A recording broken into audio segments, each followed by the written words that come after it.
How much of who we are is determined by our genes at birth, and how much is a learned culture? This question have intrigued philosophers throughout the ages. All humans are fundamentally alike, but what makes us different in thoughts, beliefs, and in behavior?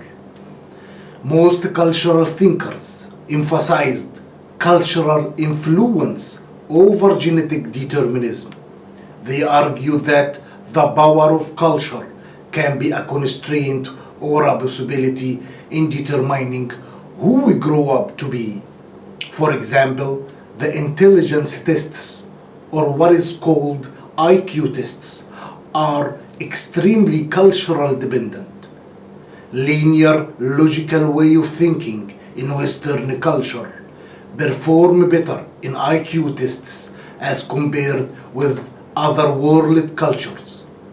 These cultures are not stupid because they perform poor in IQ tests, but they see the world in a different way that is not well measured by this test.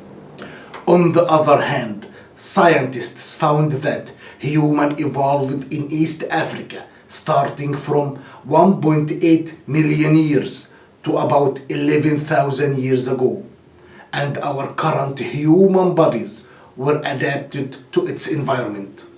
Therefore, social thinkers today shift the focus from cultures to genes.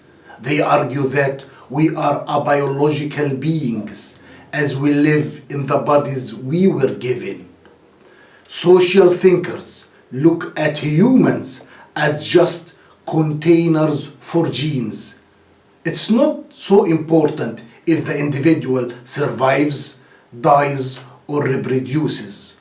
What is important is how many of his or her genes get passed down to the next generation.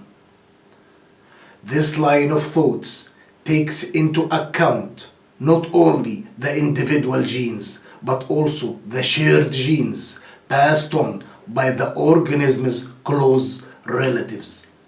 Based on that, it makes sense that sometimes we sacrifice ourselves for the survival and the help of our relatives.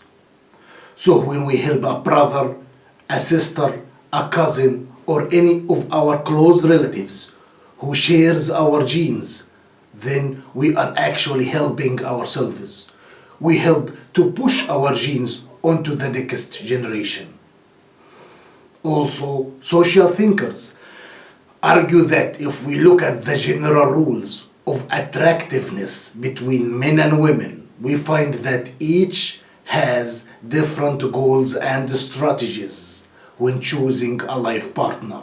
Men are biologically programmed to look for external physical appearance, youth, fidelity, health, and fertility in women. Also, men have a genetic tendency to infidelity, or what is called an infidelity gene, so they seek to reach more women than their partner. While women are biologically programmed to look for material success in men, or the possibility to make money in the future, also they look for internal personality traits which are correlated with older men, such as commitment and stability.